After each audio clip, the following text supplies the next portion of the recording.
올해 수학 문제가 되게 쉬웠대요. 그렇네요. 이제 제 영상을 거의 안 보기 때문에 대부분 이제 그걸 이제 대처를 하지 못하고 망했죠.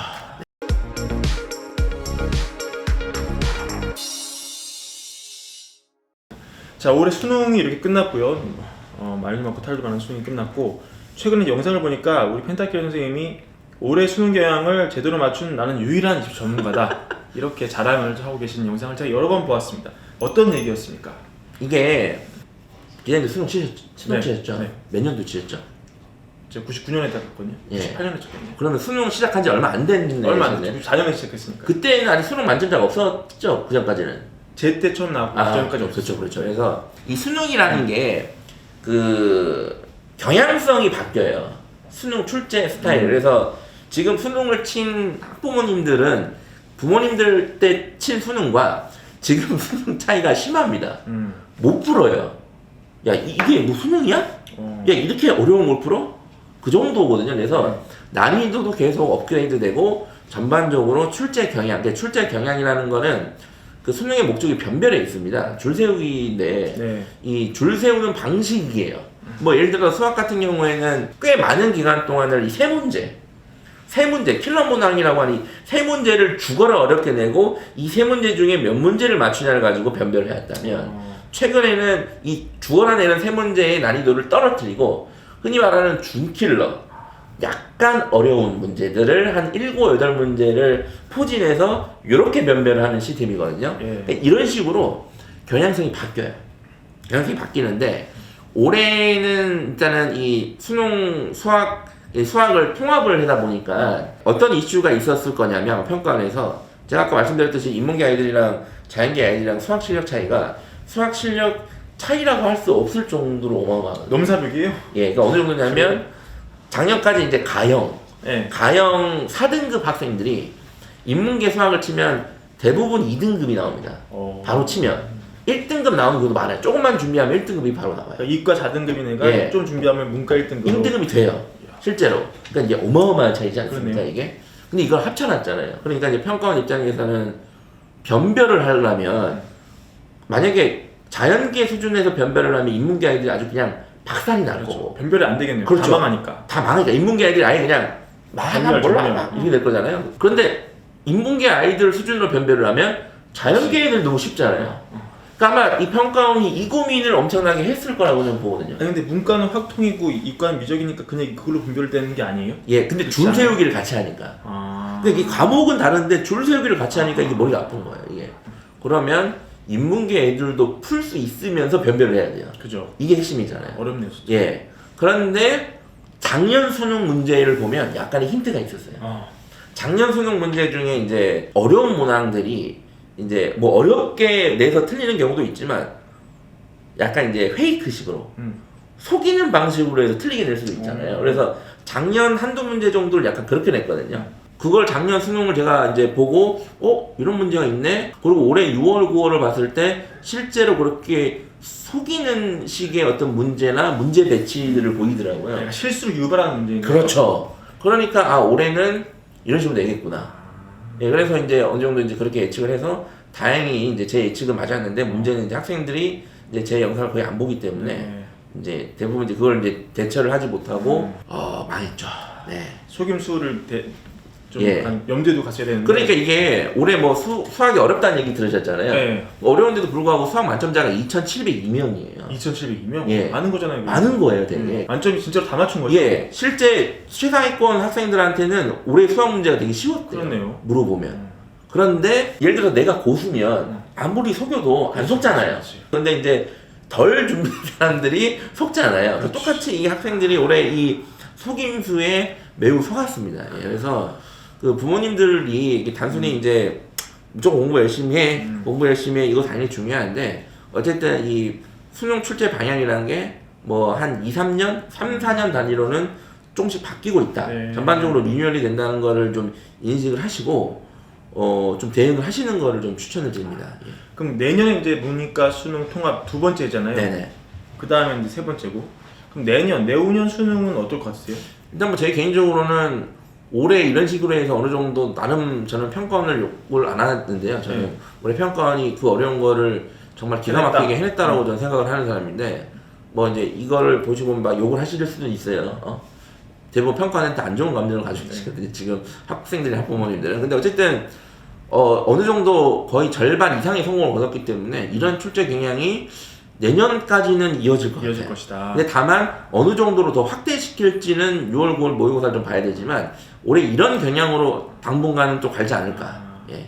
이게 수학에만 국한된 얘기가 아니면 모든 과목에 국어도 그렇습니다. 국어도요? 국어도 그렇고 영어도 그래요. 여기는 쉬워 보이는데 마지막에 하나를 생각 안 하면 틀리는 이런 거죠. 수능을 되게 익숙하게 체화시켜서 푸는 학생들. 수학 1번 문제는 보통 아이들이 이제 2초 컷이라고 하거든요. 2초 만에 풀어요, 보통은. 눈으로 보고 막 답을 골라내야 돼, 2초 만에. 근데 이번에 수학 1번이 2초 만에 안 풀려요. 풀이를 써야 돼요. 근데 되게 쉬워요. 풀이만 그냥 써면 그냥 바로 풀리는 건데 나는 1번 항상 눈으로 풀었는데 눈으로 안 풀리니까 당황하는 거야. 거기부터 이제 멘탈이 그렇죠. 그러니까 이런 식으로 계속 멘탈을 찢어놓는 거야.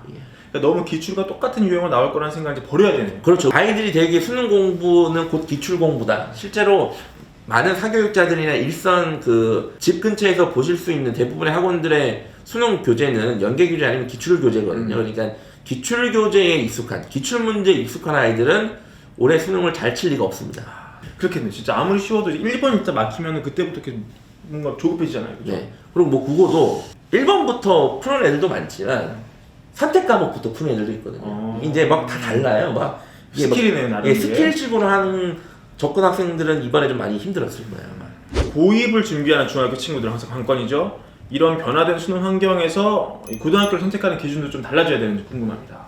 일단 수능은 뭐 고등학교 유형과 상관없이 전국에 있는 모든 학생들한테 동일하게 치는 시험이잖아요. 그래서 저는 뭐 올해 수능 경향성이 고입과는 크게 연관은 없다고 저는 생각을 하고, 일단은 고입은 아마 이 방송이 업로드 될 쯤에는 대부분 다 결정하셨을 거예요. 그래서 일단 고등학교 잘 결정을 하시고 수능 대비라는 것들을 해야 되잖아요. 수능 공부를. 그래서 일단은 말씀드리고 싶은 거는 기출 문제가 일단은 그래도 중요합니다. 그러니까 이거는 일단 기본이에요. 기출 문제는 아주 기본적인 겁니다. 올해 야 기출 문제 가지고 했던 애들 다 망했다며. 많은 선생님들이 그렇게 얘기하는데 그게 맞는 말인데 그래도 기출부터 해야 돼요. 다만 이제 내가 수능 이제 학년이 거듭될수록 수능 활용도가 결정되거든요. 어떤 아이들은 수능이 필요 없는 아이들도 있어요, 대학 가는데. 근데 어떤 아이들은 수능으로 가야 되는 애들이 있어요. 그러면 내가 학년이 거듭될수록 수능으로 가야 될 것 같다. 학기가 거듭될수록. 그러면 일단은 공부해왔던 기출학습을 바탕으로 최신 수능 경향에 맞는 좀 다양한 공부를 하는 방향을 좀 추천을 하고, 뭐 이제 그렇지 않다. 나는 선생님 수능 최저만 한 3등급만 두세 개 맞추면 됩니다. 그러면 또 그렇게 맞게 또 공부를 하시는 걸 추천합니다. 그래서 지금부터 막 뭐 엄청나게 막 또 그러실 필요는 없다. 일단 고입, 지금 예비 고입 부모님들은. 네. 알겠습니다. 1번 질문에서 우리 펜타기 선생님이 이과생의 문과로 시작 그렇게 심각하지 않을 것이다. 이제 예측을 이제 하셨어요. 네. 하지만 이과와 문과 사이의 격차는 좀 있는 상황이고, 그러면 이제 문과를 설사 지원하는 친구들도 전략적으로 이과를 가가지고 거기서 좀 비비다가 조금 더 수월하게 애초부터 스킬을 이렇게 짜는, 요거는 좀 어떠세요? 그건 이제 흔히 말하는 이제 자살 전략. 자살 전략이 이거? 예, 절대 써서는 안 되는. 예. 왜 그렇습니까? 전략을 쓰는 거는 일단 뭔가 그래도 갖고 있는 게 있어야 전략을 쓰지 않습니까? 인문계 학생들은 지금 아직 가지고 있는 게 자연계들보다 많이 없기 때문에 과감하게 제가 자연계를 쓰겠습니다. 근데 일단은 요거를 이해를 하셔야 돼요.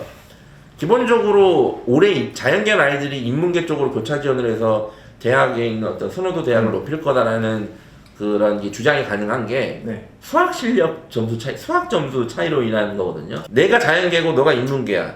우리가 국어, 영어, 탐구 실력이 비슷하다면 내가 자연계니까 수학 실력이 압도적으로 높을 겁니다. 아까 말씀드렸잖아요. 3등급 정도 차이가 난다고. 그러니까 그 점수 차이로 내가 찍어 누르는 거거든요. 이제 이 원리인데, 인문계, 이제 기본적으로 인문계 학생들이 반대로 쓴다는 거는, 만약에 인문계 학생들이 수학을 매우 잘하면 자연계들보다 매우 잘하면 가능한데, 그러면 차라리 인문계에서 썼을 때 더 효과가 있단 말이에요. 그러니까 이제 그러실 필요가 없고, 그리고 자연계열 학과들은 기본적으로 수학 배점이 높습니다.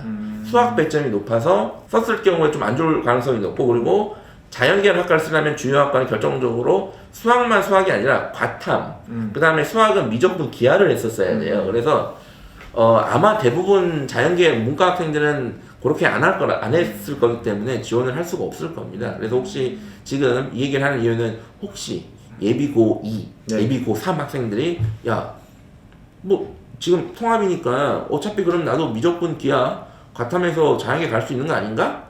이렇게 생각하는 학생들한테 제가 미리 경고하는 거예요. 경고하는 조언이죠. 그렇게 하면 큰일 날 수 있다. 지금 고등학교 들어가는 친구들 아니면 이제 중3 올라가는 친구들이 고등학교를 선택하고 문과, 이과 본인의 이제 진로를 결정할 때, 그러니까 이 선택하기 전에 문이과 갈리기 전에 친구들이 전략적으로 이과에 뛰어드는 건 좀 어때요?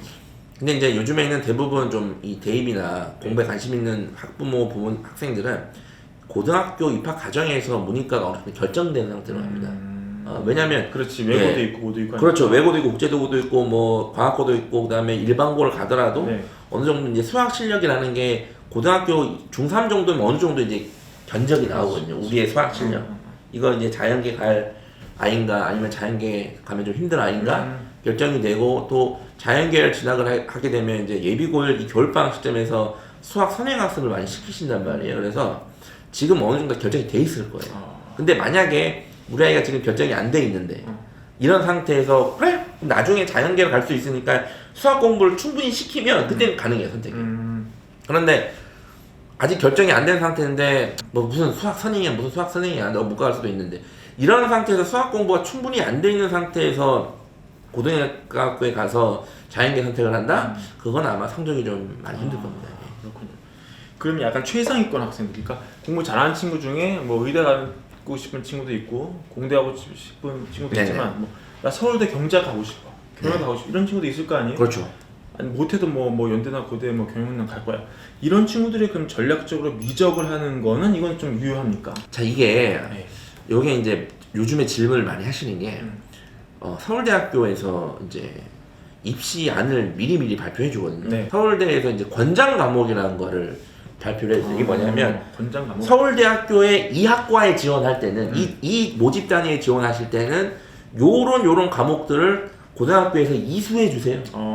이수를 권장한다. 권장. 반드시 무조건 안 하면 절대 지원 못 합니다가 아니라 권장을 한다. 근데 사실은 서울대에서 권장을 한다는 거는 들으란 얘기잖아요. 그죠? 들으란 얘기잖아요. 그러니까 거기에 경상계열, 상경계열에 이제 미적분이 이제 들어가 있어요? 있으니까 선생님 저희가 지금 서울대 그 권장을 보니까 미적분이 들어가 있던데 미적분 해야 되는 겁니까? 이제 인문계들도 이제 이렇게 질문 많이 하세요. 네. 정확히 말씀드리면 이제 서울대를 일반 전형으로 상경계열을 지원을 하려면 미적분을 해야겠죠. 서울대에서 하라니까. 그죠? 그런데 서울대를 몇 명이나 지원할까요? 과연? 나중에.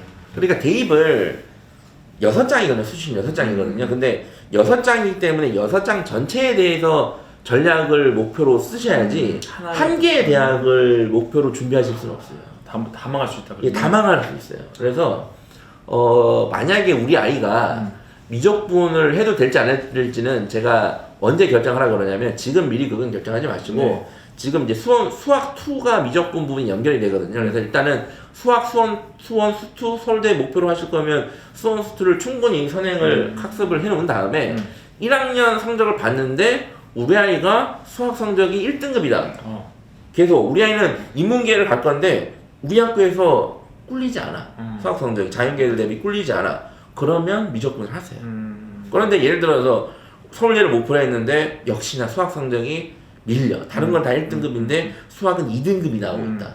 그러면 미적분 인원은 그 인원보다 더 줄거든요. 그러면 3, 4등급 나올 수 있다는 얘기예요. 그러면 괜히 그거 했다가 3, 4등급 나오면 서울대만 못 쓰는 게 아니라 다른 데도 못 써요 이제. 그래서 저는 이제 이런 것들을 추천하지 않는데 사교육 시장에서 이 사교육 시장의 어떤 특징이 이제 부모님들 겁주고 어머니 이제 미적분 해야 됩니다. 우리가 인문계 할 건데 아니 서울대에서 권장하는데 미적분 우리 애는 그런가? 근데 예를 들어서 우리 애는 서울대가 아니야. 서울대가 아예 생각도 안 하고 있어. 그러면 이렇게 해요. 어머니 서울대가 하면 다른 대학도 다 따라하기 때문에 다른 대학도 이제 그렇게 할 거예요. 무조건 해야 돼. 아 그래요? 이런 식으로 자꾸 겁을 주거든요 사실상. 근데 그냥 말씀드렸지만 이제 그런 거 이제 혹하지 마시고요. 네. 예. 일단 수학 1, 수학 2 요거에 이제 좀 예비고일 부모님들은 집중을 해서 거기까지 잘 해주시고 1학년 성적을 보고 결정이 된다. 그리고 약간 바보 같은 질문이 떠올랐는데 그러니까 다른 거는 뭐 웬만큼 하는데 수학이 바보예요. 수학이 바보. 이 등급제니까 똑같이 9등급이어도 점수가 안 나오잖아요. 그러면 어차피 뭐 이 확통도 9등급이면 그냥 미적 가서 9등급 하면은 약간 확통이 한 6, 7등급 쪽으로 처지는 뭐 이런 괜찮습니다. 괜찮은 괜찮아요? 작전입니다. 그러니까 네. 아유, 괜찮아요. 내가 만약에 찍을 거야. 네. 찍을 예정이야. 수학을 포기했고 한 줄로 찍든 지그재그로 찍든 아니면 찍을 예정이야. 그러면 미적분이나 기하를 했을 때 같은 점수면 표준 점수를 조금 더 받을 수도 있습니다. 예, 그러니까 찍을 거면 찍는 아이들은 미적분을 하나 확통을 하나 크게 상관은 없어요. 예, 찍을 거라면. 네. 알겠습니다. 네. 찍을 거라면. 주택 마련 주식 대박 매불이 하나면 오케이입니다. 매불이 구독 누르시면 부자 됩니다. 좋아요 누르시면 더 부자 됩니다.